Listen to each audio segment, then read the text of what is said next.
Good morning, colleagues. I welcome you to the conference on resilience of people and ecosystems under climate stress. I greatly appreciate that you took the troubles to travel in these times. I also welcome colleagues on the Zoom, especially the spiritus rector of this conference, Ramanasan. Ram, good night over there. Can we test if the system works? Can you say a few words, please?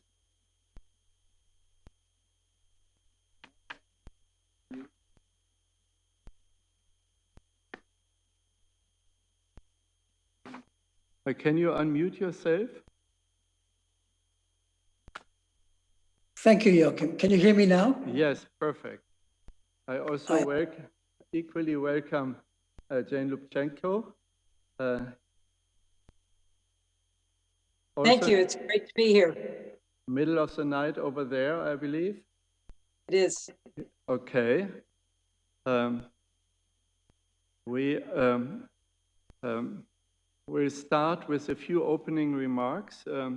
Our Chancellor, His Eminence Cardinal Turkson, and myself. Besides welcoming you, let me make a few procedural remarks. Resilience of people and ecosystems under climate stress is a global topic, a global issue, which we need to address from different perspectives. Today is the first anniversary of a major disaster in my home country in Germany. The flood in the western part of Germany in a small valley, which took the lives of 143 people. So I start with a local reflection. Extreme weather events are more and more frequent.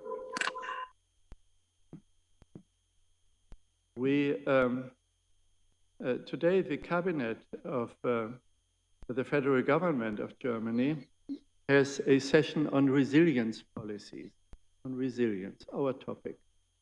I just give you this example, not to give this meeting a Teutonic touch, but policy makers have lots of questions to us, science community, how to prioritize, how to explain, how to delineate the causalities of diminishing resilience and relating this to its various causes who work together. We will discuss paper by paper, and we will have cross-cutting discussions, and we have a goal to issue a statement. Professor Ramanasan and I, with the input of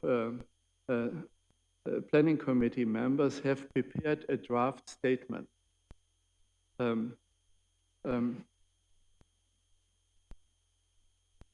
It is a bit long. It is a 10-page statement document, which we will put here on this table after the coffee break. We didn't want to divert your attention from the deliberations, which first have to come. But we ask you to read it in your free time, especially this evening, and hand it back to me with your scribbled inputs. I think that's the most efficient way. And we will do a second draft, run it by the planning committee for this workshop, and then you all see it again. And we ask you, if you are comfortable then, to endorse it with your signature. This type of statement goes to the rest of the world. It goes to Pope Francis and the Holy See. And we actively communicate around it with social media. I'm pleased to make a second opening remark, and that relates to a 3-page statement, which I also will place on the desk in a moment, which is humbly signed in small print by Francis, Pope Francis. I'm grateful that Cardinal Turkson and Chancellor Emeritus Marcelo Sanchez Segundo worked with Pope Francis to get a statement in which he greets you and supports this workshop. Let me read just a few paragraphs. I quote from the statement: to the participants in the conference on resilience of people and ecosystems under climate stress.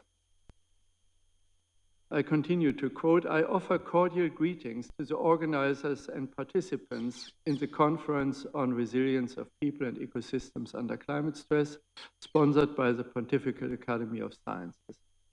I thank His Eminence Cardinal Peter Turkson, Chancellor of the Academy, and His Excellency Bishop Marcelo Sanchez Segundo, and all those responsible for making this gathering possible.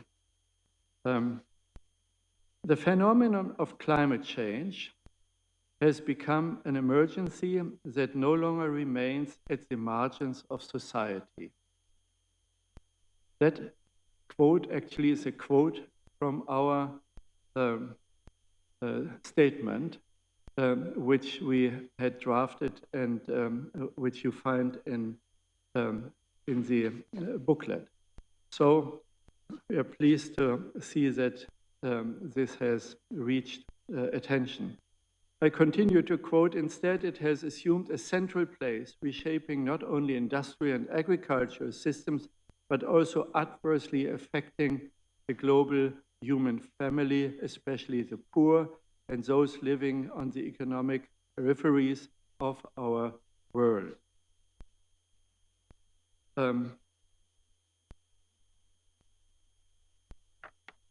Pope Francis also makes mentioning of an important political decision of the Holy See in a later paragraph, after elaborating causes, problems, the relationship to faith, and quoting from Laudato Si. I continue to quote, for the above-mentioned reasons, I have recently approved for the Holy See in the name and on behalf of Vatican City State to accede to the United Nations Framework Convention on Climate Change and the Paris Agreement, with the hope that although the post-industrial period may well be remembered as one of the most irresponsible in history, nonetheless, there is reason to hope that humanity at the dawn of the 21st century will be remembered for having generously shouldered its grave responsibilities. So, if I may say so, the long overdue step that the Holy See joined the UN Framework Convention on Climate Change and the Paris Agreement has been taken. And so our workshop is not just, sorry, I correct. I was about to say not just a scientific deliberation. Of course, we focus on science. But with the Holy See in our surroundings, it is also targeting climate policy, resilience policy beyond climate, touching on the great inequity issues and the destruction of nature and biodiversity issues. With these introductory remarks, I quote one more sentence. Dear brothers and sisters, I am pleased that your work in these days is dedicated to examining the impact of changes in our climate and seeking practical solutions that can be implemented promptly in order to increase the resilience of people and ecosystems, and wishing us success with this workshop. So without further ado, I now kindly call on our Chancellor, His Eminence Cardinal Turkson, to make his opening remarks. Cardinal, please.